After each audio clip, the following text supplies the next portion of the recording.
Okay, it's day 123, subject 5, Wayne T. Hall. This is Wayne. Here's the slate.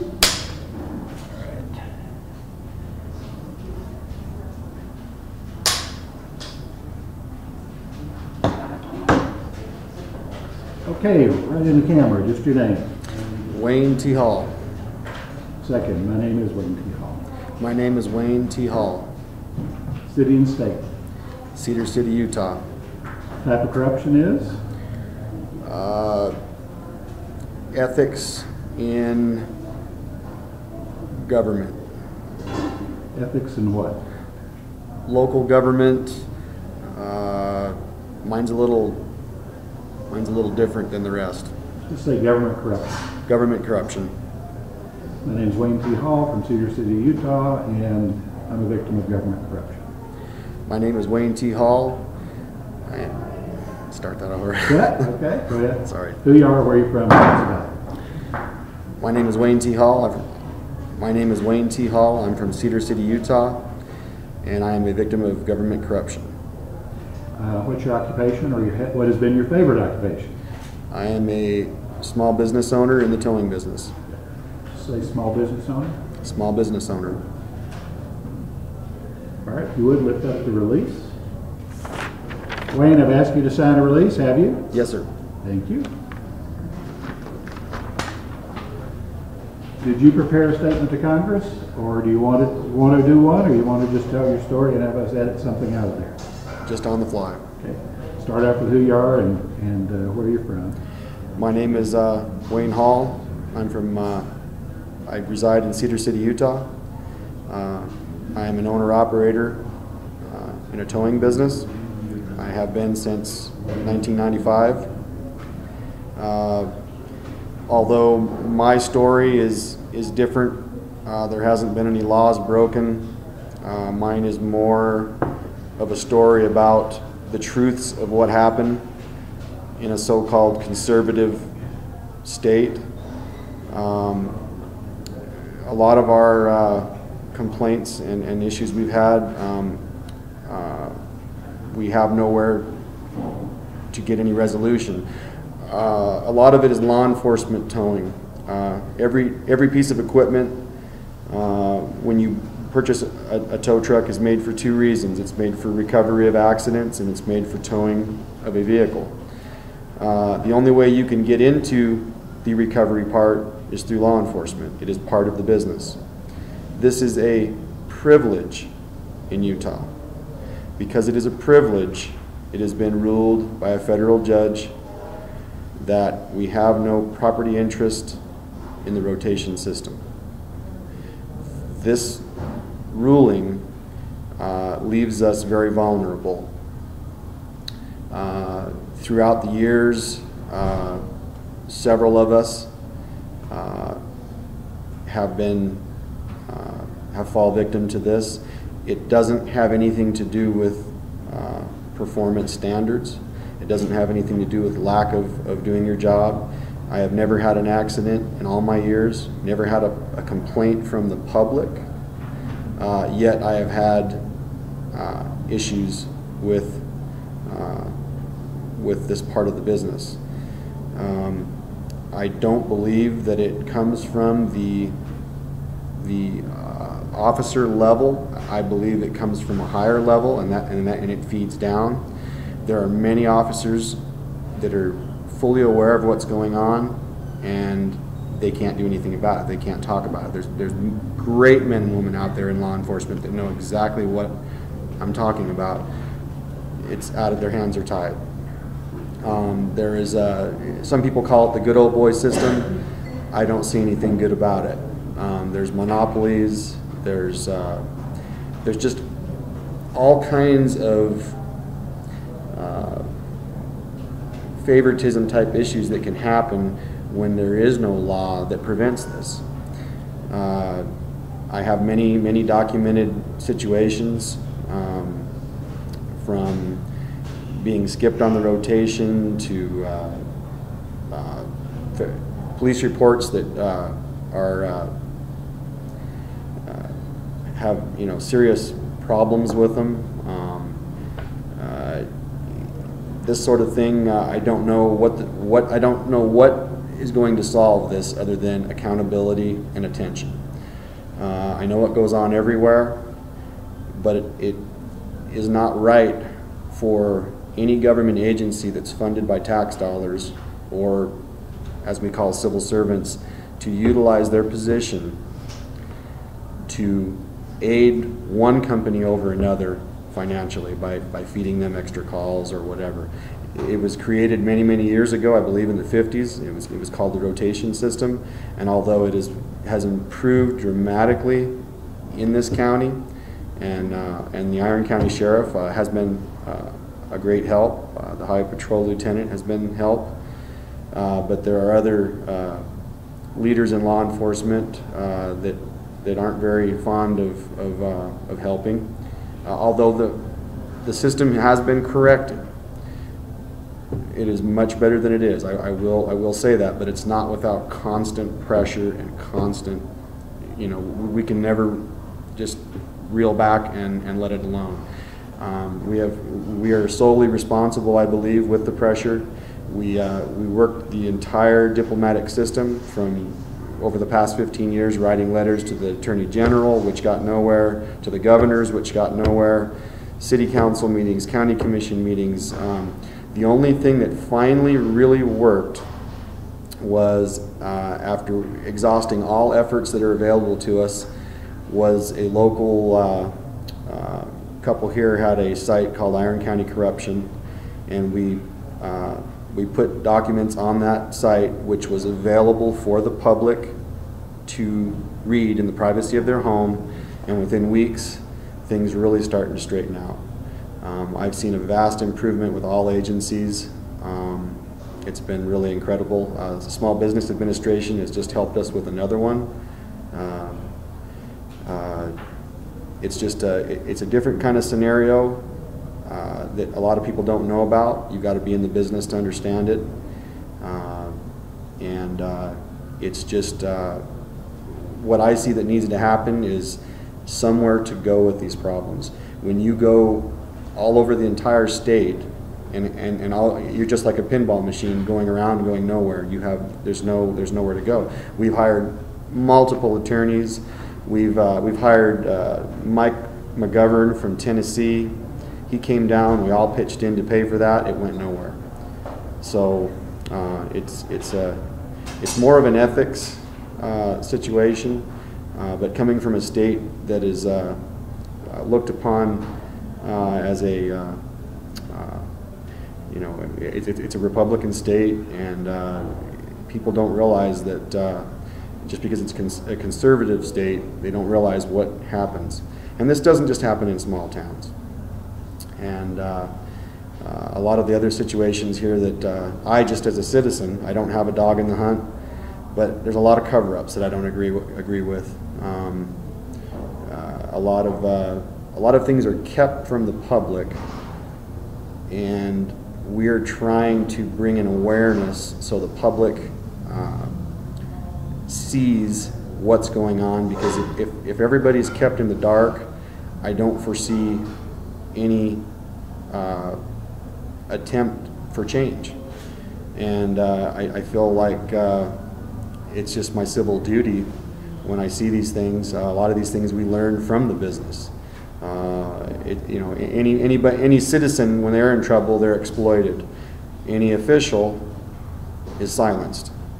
I don't agree with that. I think that is corrupting the system more.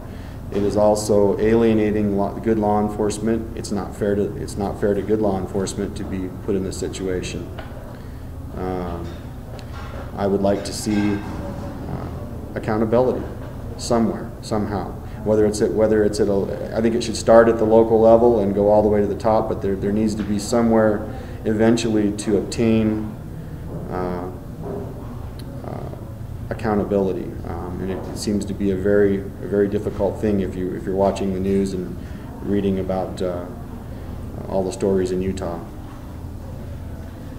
What we're proposing to the state is the creation of what are called special regulatory grand juries, where any citizen is able to take any issue with government to that body, and they have investigative powers and a lot more. Will be tough getting the existing elected officials to pass it. But as my friend Wink Taylor said in Washington, D.C., after telling me a story about monkeys in a cage. Has anybody heard the story? Some scientists were doing experiments with monkeys. They put a cage, they built a little small set of stairs. Top of the stairs, they put a banana, put a monkey in. Monkey sees the banana, goes up the stairs, eats the banana, takes a little nap. Next day, they put another banana up there, and the monkey starts to go up the stairs, and they spray it with water from every direction. High-powered water, so he can't get up the stairs. Repeat that the next day, the same thing happens. The next day, they put another monkey in. The monkey starts to go up the stairs. The first monkey beats the heck out of the second monkey because he knows they're going to get sprayed with water. They repeat that with a third monkey, a fourth monkey, and a fifth monkey. Each time, the monkeys that have, the first monkey and the ones that are beat up on the next one. As Wink Taylor said, the only way you can correct that is to replace all the monkeys at once. And that's exactly what I feel the situation is that we have. Some people know why they're doing what they do, usually for dishonest reasons. Some others have just learned that's always the way it is, and they go along with it, and then they don't have the guts to step out and do anything about it. So we probably, to get something like a review board that has teeth passed, we're going to have to replace all the monkeys at once. It seems impossible, but you know what? I'm sure that's what they told Susan B. Anthony and Martin Luther King and assorted others. It's all about standing up and doing something about it. If we hadn't have done anything about it, and it's taken a toll on our families, it's taken a toll on our lives. Instead of focusing on business, you're focusing on the fight. But it has improved dramatically. Do you want to name the ones that are still bad, or would you rather not? They're all improved. It's just what my concerns are is that we're going to fall back. I don't feel it's right that we have to keep up this pressure constantly. I mean, we've been like detectives 24/7, documenting everything, and every agency has corrected, but there's always one that starts to fall back. The one particular agency that we just got back into the rotation was the most recent, and like I say, the SBA, Small Business Administration, helped that by coming out one day and asking us what can we do to help small business, and we threw it at them, and they actually went and filed a grandma request. Now they haven't received their grandma request yet, but they're not going to give up. But I would like to encourage anybody. You're not going to do it by complaining and not stepping up to the plate. Complaining isn't going to do it. We have got hundreds of pounds of documentation and years of work. It has taken a toll, but I would do the same thing if I did it all over again. I would prefer not to have to do it. In Utah, it's very difficult to get groups together. I don't know why it is. There's not a lot of camaraderie. I don't know why that is, but we have a good little group here in Iron County, even though it's very small, and you must have facts. If you don't have facts, you have no credibility. And when we started to go through the work of getting the facts, and the costs that were passed on to us were incredible. We've spent multi-$1,000s just trying to get this paperwork so we had facts, and then once you start to put that out there, when you have the facts, that's when the difference happens. And I can see if somebody is failing to do their job properly or professionally, but when you're all compliant, you're fully compliant and you do a good job and there's no problems, I don't see why any government agency that's funded by tax dollars should use their authority to enhance one business over another just because of friendship or situations like that. And that's about. Are you being polite, saying in situations like that? Do you suspect that there was money involved here and people bribed? I don't. We've never been able to. Toegate was originally uncovered in Ogden, and through the whole investigation, there was never any. They called it enrichment. There was never any enrichment proven, but it doesn't necessarily have to be a money transfer. It's just, you know, you're helping out your buddy. You know, there's a lot of conflicts of interest that go on in this business with some of the drivers and companies that there's conflicts that they have where they shouldn't.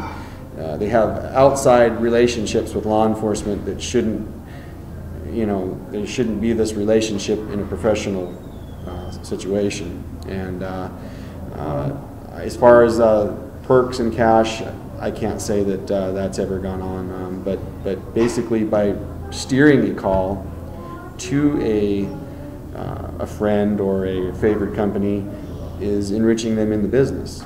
So you know, you can kind of take it. Doesn't really matter what the motivation is. When it injures somebody like you, it's a problem. Right. Steering is something we're trying to we're trying to get an anti-steering law because it is a privilege, like a driver's license, to be on the rotation. We are trying to establish an anti-steering law, and what steering means is, if you're pulled over, if you're having mechanical difficulties on the side of the road and you're driving a Mercedes, let's say, and the Mercedes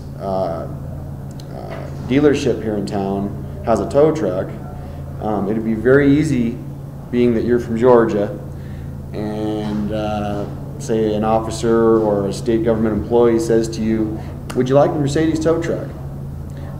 You're going to say most likely, "Well, sure." You don't realize what's going on there. They're steering that work to that certain company. It doesn't necessarily mean the work will be done at that place. Sometimes it is. There's also a lot of money in accidents, body shops.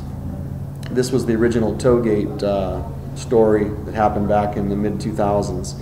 And anytime there was an accident on a late model car where there's money involved, it was being steered to a certain shop up north. We have 4 different videos on YouTube that a local news station covered throughout the years of our story. But anytime there's a late model vehicle wrecked, if that is steered by an agency, not only is the tow money made off that, but then there's the body shop repair.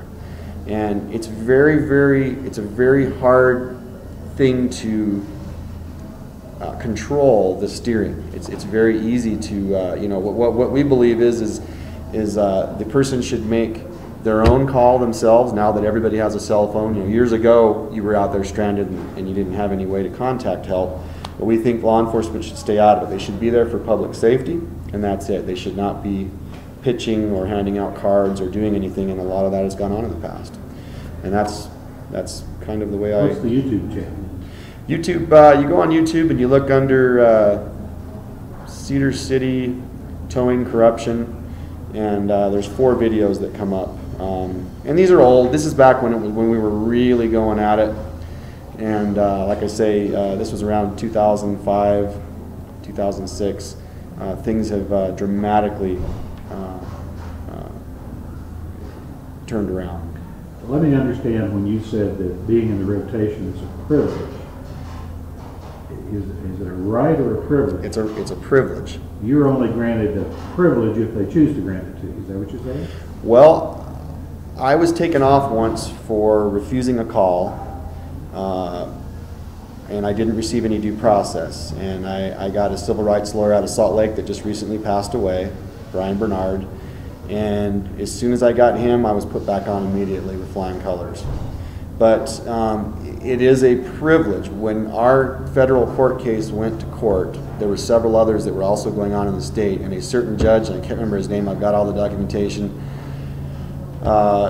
ruled before mine came up, the other company in Ogden, Utah, he ruled that there was no property interest in the rotation, so it just basically wiped out any. You can't complain about being abused because it's a privilege. What that does is that opens up a whole can of worms, and if you don't have really good ethics and policies with all different if you don't have any really good internal policies, which Some have no policies. Some adopt state policies. The state has a policy where they will use the rotation. Some places do bids, but there's no. It's a really hard thing to pin down, but it hurts small business and it hurts people. You know, if you look at all the business that has been steered away, there's no constitutional reason for it. It's just not right. But it's a very difficult thing to prove because you have nothing to stand on when it's a privilege. And they love to use that word, and they love the judge that made that ruling. So basically, we are in a very vulnerable state position. But you know, with the way the economy is right now and the way the whole country is, I don't think companies should be hurt, especially by any agency that is funded by tax dollars. That even hurts more. And you know, it's not fair to do, and they don't see it that way. A lot of their responses throughout the years were, "We're not here to provide you a living." And when you look at what they're doing for their favorites, their friends, their relatives, you know, it's very troubling, saddening. Maddening. Pardon me? Maddening. Maddening. It is. Yeah, just let me do my business. Leave me alone. Do your job. You know, everybody should have a fair shake in it. And when you defend and you bring it up, they get very, very angry. They almost act like you're completely out of line, and you know, you're making it up. You know, empty complaints. What is the term they like to use? Frivolous. Yeah, just all, you know. It's the same thing you hear in any denial situation from government. But I will tell you that if you have it in you to stand up, and you're the type of person that won't break down, you can get things done. And I think a lot of the country needs to understand that. We've got too much apathy. Nobody wants to get involved. A lot of it isn't just because they're scared, it's because they're just flat out lazy. And if people don't start reverting back to the way people were 30, 40 years ago, we're in a world of trouble. Anybody with a question? Sure. Isn't it also true that some of the steering is done because of religion?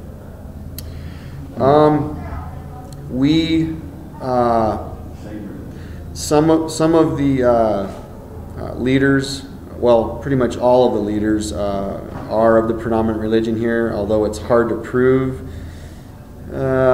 Some of the owners of the big companies are in leadership in the predominant religion.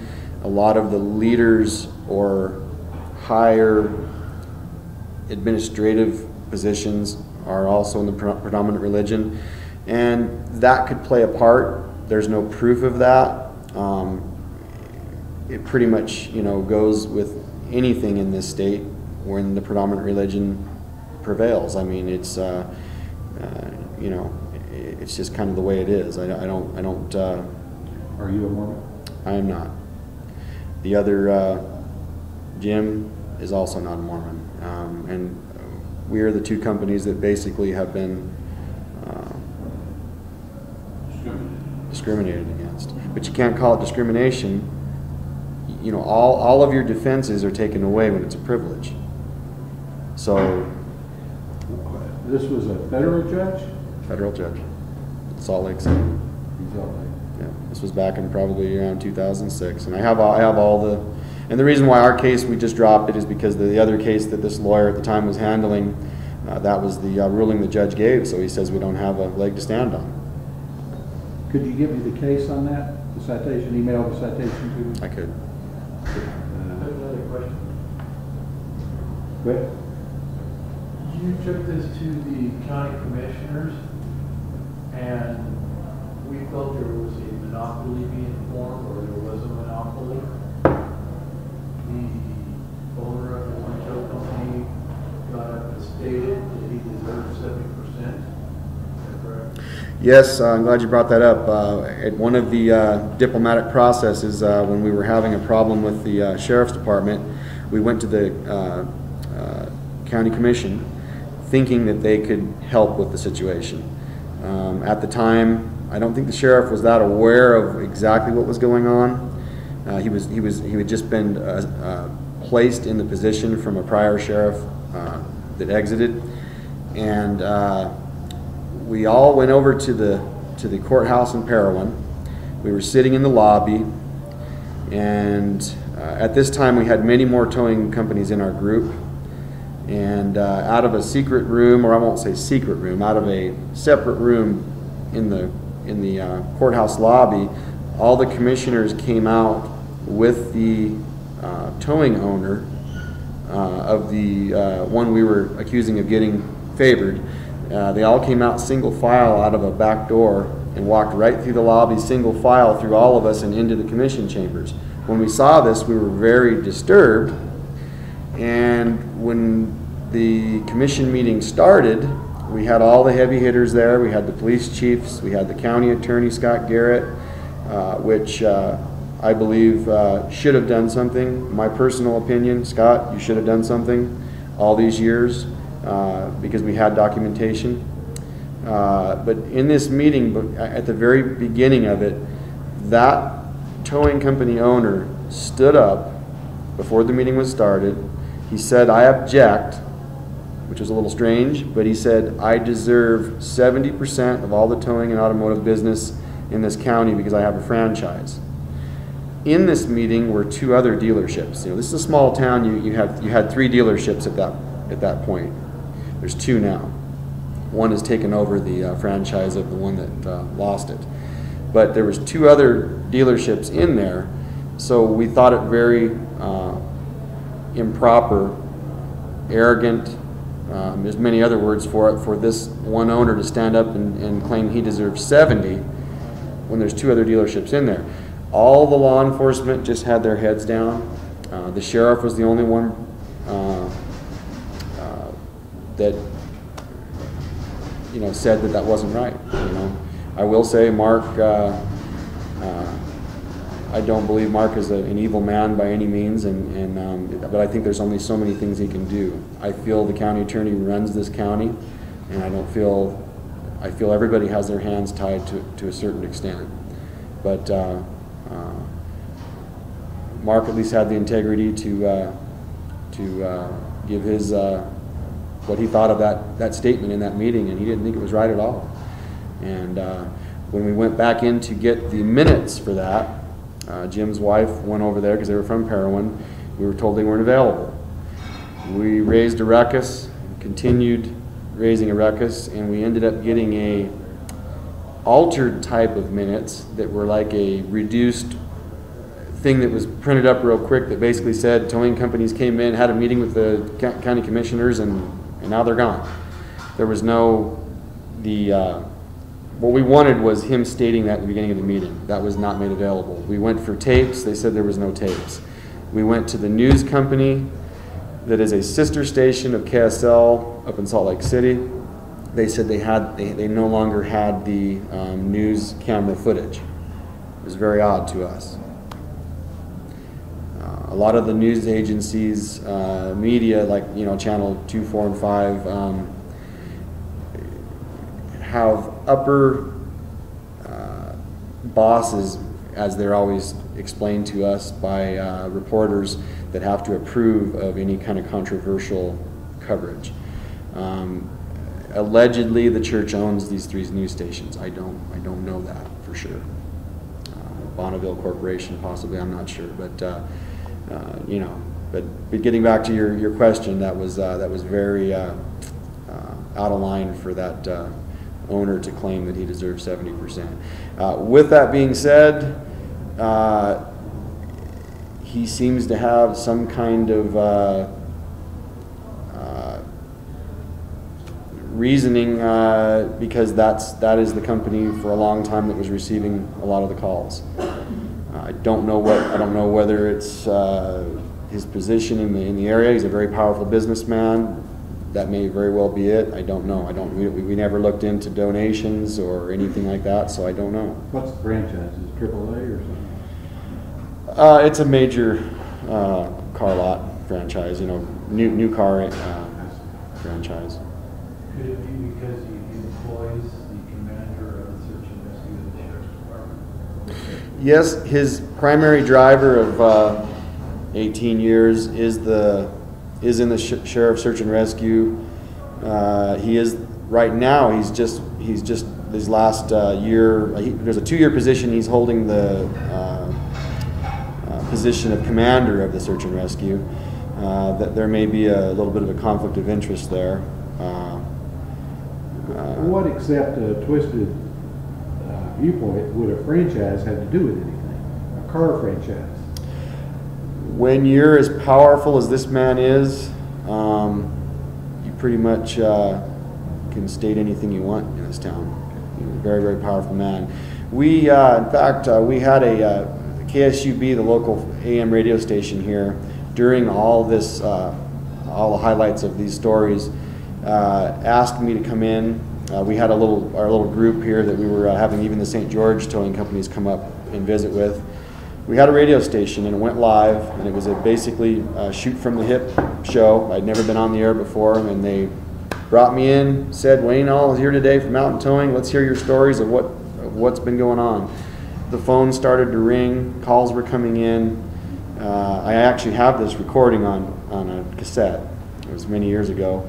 But people started telling their stories of exactly what we were talking about.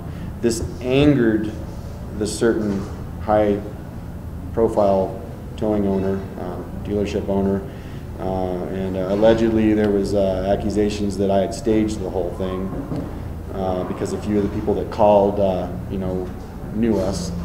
My answer to that was, let's do it again.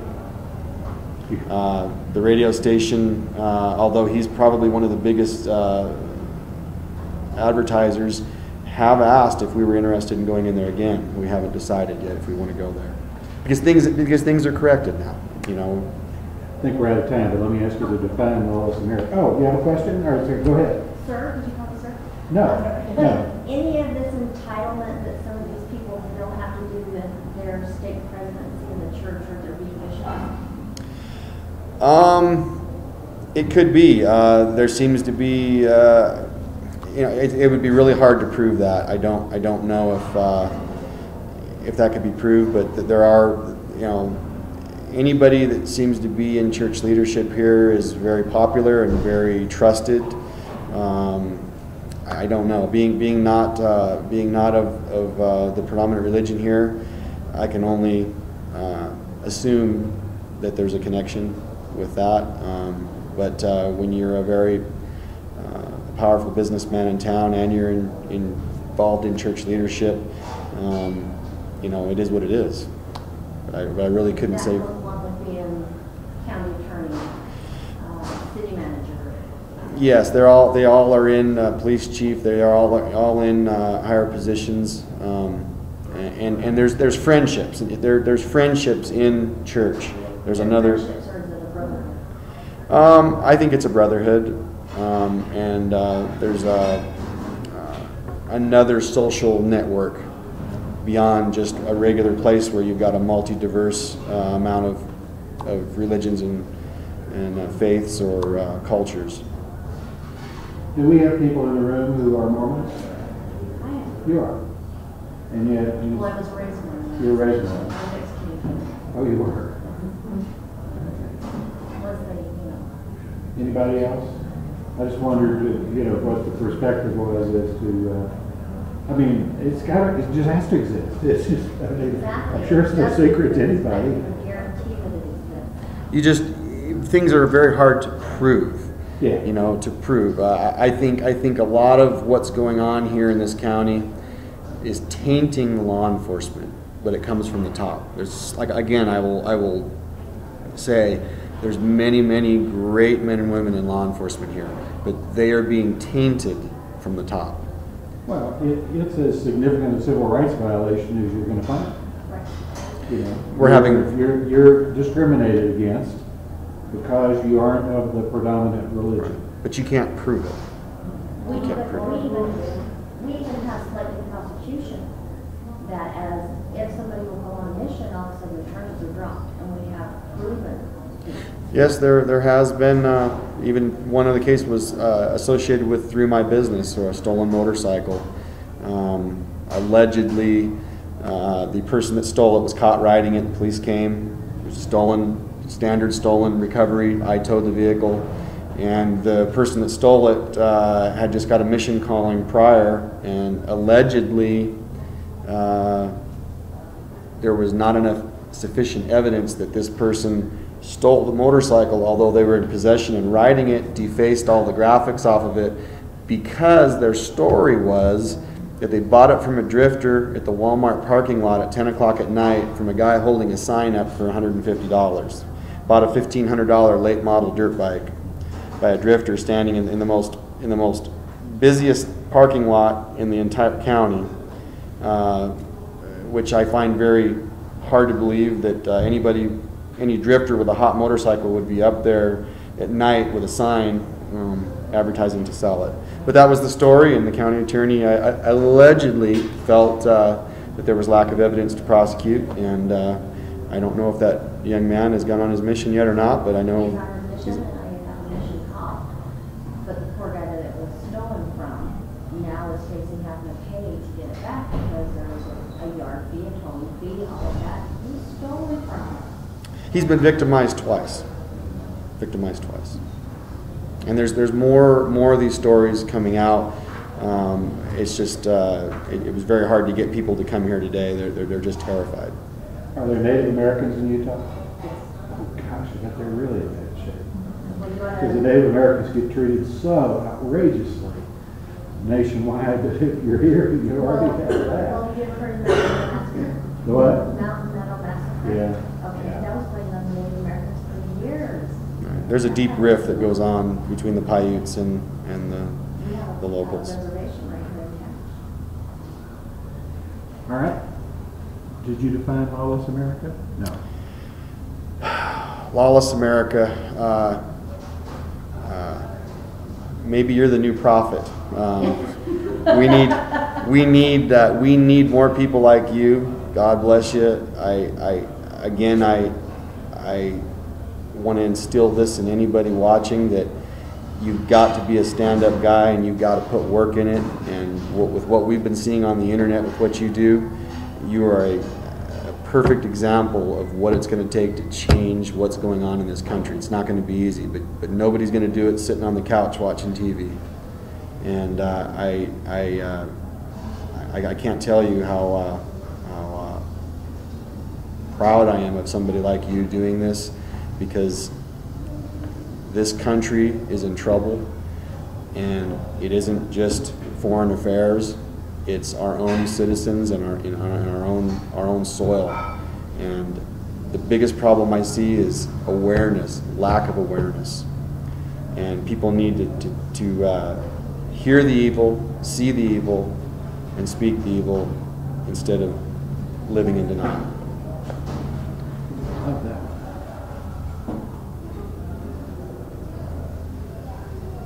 Well, thank you. I appreciate that. I don't think I'm a prophet, but I do believe that God is responsible for me doing this, because it doesn't make any sense. Somebody said you should change the bio on your website where it says, I am a fairly normal 63-year-old grandpa. I said, are you kidding? What normal person would go off and do this? Thank you very much. Thank you. That's a good one. Oh. You know, my granddaughter is one of the big reasons that I'm doing this. I get to drive carpool. Did anybody heard the story? I hate repeating the story to people that heard. I've driven carpool one day a week ever since she was in like preschool. So preschool, kindergarten, first grade. She goes to a really good school in first grade, and I always told her when I first started, I said, Madison, this is more than transportation, this is going to be a learning experience. So she was excited about that at first. She's in the fourth grade now, not quite as excited. But I would always ask her what she learned in school. So this one day I picked her up and said, what did you learn in school today? She said, well, we're studying Martin Luther King. First grade, are you kidding? We did A's for Apple. We're studying Martin Luther King. And I said, and she didn't even skip a beat. She said, Grandpa, what was it like that? You know, and I said, I thought I was the one who was going to be doing the teaching. I said, really, it wasn't very nice. It was a terrible thing. And she said, well, what'd you do about it? And I said, well, I was never prejudiced. My parents just weren't that way. I didn't really do it. And she said, well, when I grow up, I'm going to do something about it. So when this thing came up on the talk show, where somebody brought this up, I immediately thought about Madison. And I said, well, you know what? I can be doing something. So her parents are scared to death of what I'm doing. We had a little going away party because I missed both of my granddaughter's birthdays. I missed my anniversary, I missed Father's Day, and then I ended up missing my birthday. So we had this one big party. And so they were real sad that I was going to be gone for so long. I didn't understand it. It was 9 years old and 3 years old. So at the end of the night, I grabbed Madison around the neck and I said, Madison, I just want you to know I'm going to be doing something. She remembered immediately back to the first grade. So she now has an understanding. Her parents let her read an article in the paper in New York. And so now she understands. So I'm doing something. Yeah. Somebody had to. That's the way we look at it. We are looked at as wackos and crazy people. I'm a lunatic. Yeah. And I'm darn proud to be one. A lunatic, somebody that stands up for the rights, I'm proud to be one. What are you if you sit and do nothing? Well, I love my granddaughters. You know, we love our grandchildren Have a grandson. more than we do our children. I mean, that's the way I see it. It's just different. You learn to love more, I think. And the thought of them growing up and having everything they own taken away from them in a heartbeat, having their children taken, having their parents taken away from them, being put in jail forever or for a period of time for not doing anything, not having anybody to go to where you can get any recourse because they're all corrupt. I can't see that happening. It's frightening. It's frightening. I mean, you look at what's going on here with the forced catheterizations on the news, the breaking into homes, and an old lady's home was broken into in Salt Lake last week when the drug task force came in and broke the door down. It was the wrong house because an informant said there was drug activity and they just blow through the door with no knowledge of what's really going on.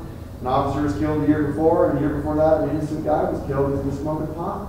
They came in there, blew the door down, he grabbed a golf club, and they just blew him away. Right? How about my house when the county attorney's brother broke into it?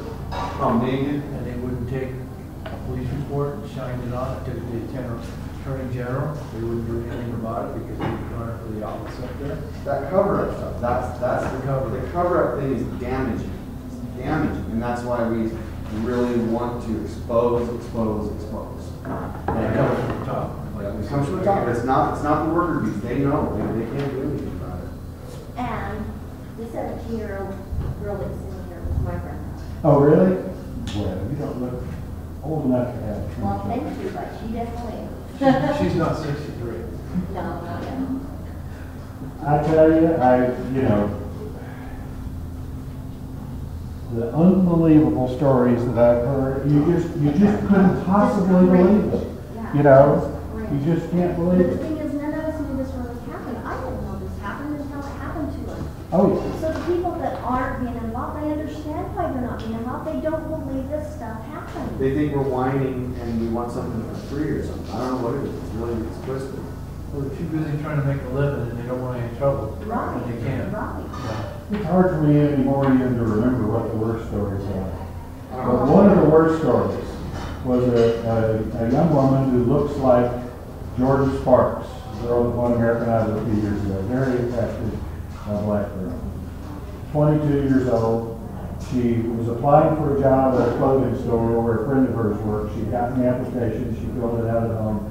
She arranged to drive it up, and her friend was going to meet her at the door so she could just bring it up to the door. She borrows a car because she doesn't have one. She drives over to the strip shopping center.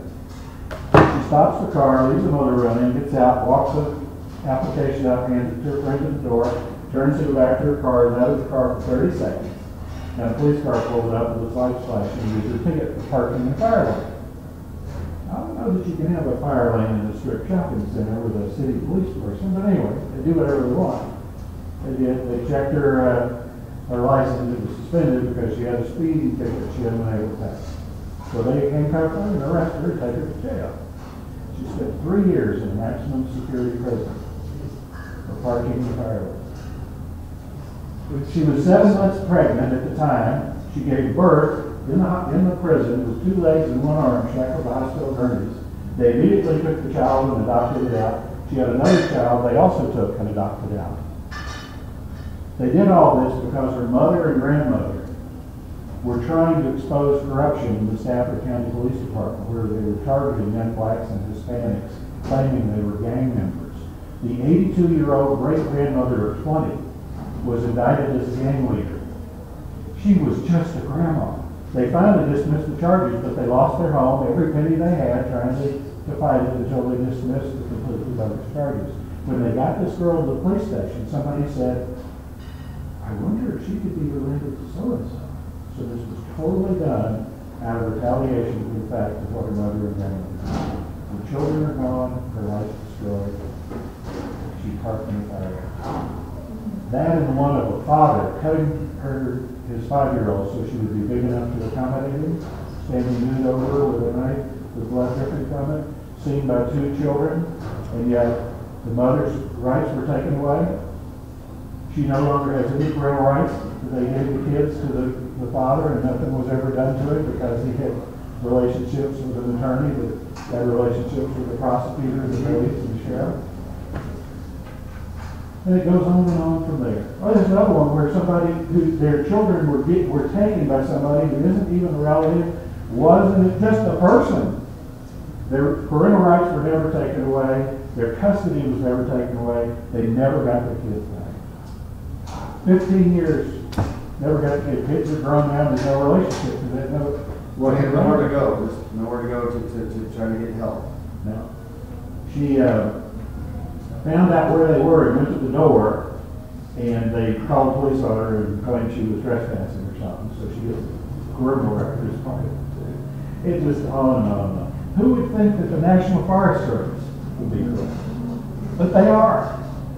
They're running a thing where they allow black bear hunters to use GPS collared dogs to chase black bears out of a bear sanctuary so that hunters can come and shoot them.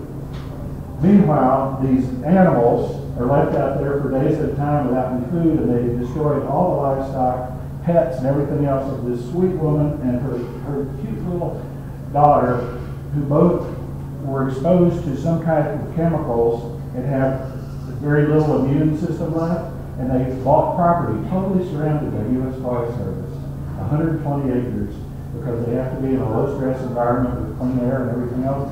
And nobody bothered to tell them that 4 months out of the year, these hunters completely tramp over their property and have these dogs out there, and the Forest Service guys are getting paid off, and they'll do nothing for them. And now the Forest Service is taking most of their land, even though they've got a deed that goes back 150 years or whatever that shows all the property on it. It goes on and on. It's got to stop. That's stop. All right, well, I have to tell too many stories. Thank you. Pleasure. Thank you. Let me give you this. Just some copies for you. Great, thank you. All right, who's next? I think the biggest story of Jim was, he left out and brought in, but the sheriff is the one that sold it. And then they give the people no compensation. They stole those. Well, did you get compensation? Wait, and I still have an incident with that sheriff. He was accused of stealing a man's vehicle. I got the impound on the vehicle. Sheriff come to me and said, I have to release it because the guy wants his vehicle. Okay, how do I get paid? I'll make sure that the guy that we charge pays restitution. I still haven't got time for that. It's a privilege. We are totally overbarreled because everything's a privilege in our business. The atrocities. But we have no rights. We have to follow federal guidelines for our trucks. We have to jump through hoops for their Or we're kicked off. rotation system. They have guidelines that they made just recently. But you have to go to that. Just numerous things. How much do you think the McDonald's owners get paid from the towing company? In Vegas? I like this. watching the story of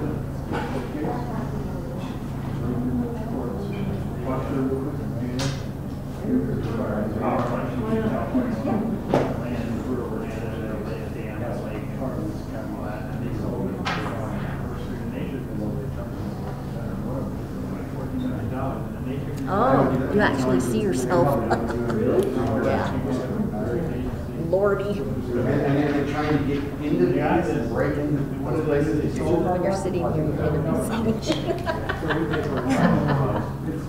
It's good at all, I is told that story to somebody at the front desk of the hotel, and they said, that happened to me. I know. My hair was done before it rained, and I've been out there rain out that many times. It's like, oh, yuck. My sister's going to go with the certificate. Let's see what kind of the audit on my son. Now, she hasn't been able to say, I will get in front of the cameras and I will look for them. But I am not going to try and this is our But we can do this next.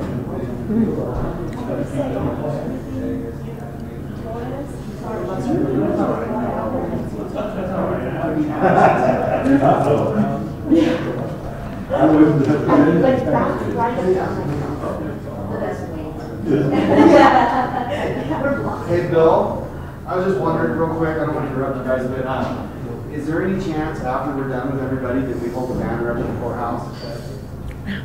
Sure, absolutely. Okay. Yeah. Enough people there. Yeah.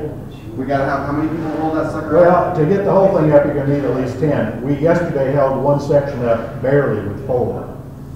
Otherwise, it's all wrinkly and warm. Yeah, Okay. so, but we can do at least one 30-foot, 40-foot section that's 50-foot, I guess it is, with 4, so. So maybe we're thinking another couple hours, maybe we could do it. My daughter has a, would you be there to take pictures? I will. Okay, well, I didn't know. I just need to ride. Because we want to get some really good pictures of it. And my daughter has a camera, a fancy one like that, and, but if, Would it by chance be possible that all of the pictures I took for you today, that I run home and put them on my computer real quick? Yeah, absolutely. Or if you got a zip drive? Well, I have a zip drive.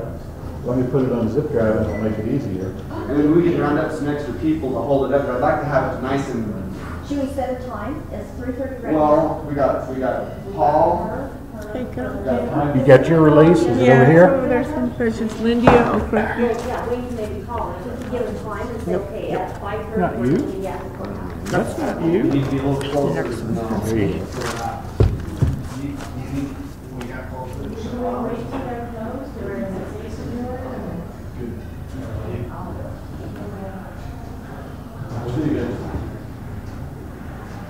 Yeah, I love pulling the crime scene banner out. That's one of my favorite things. Lydia, how do you spell yours? Okay. R-U-C-K-Y. And how do you pronounce it? Mistake. Pardon me? Mistake. Mistake? Oh, crookie. Lydia, mistake? Oh, crookie. Crookie? Yeah.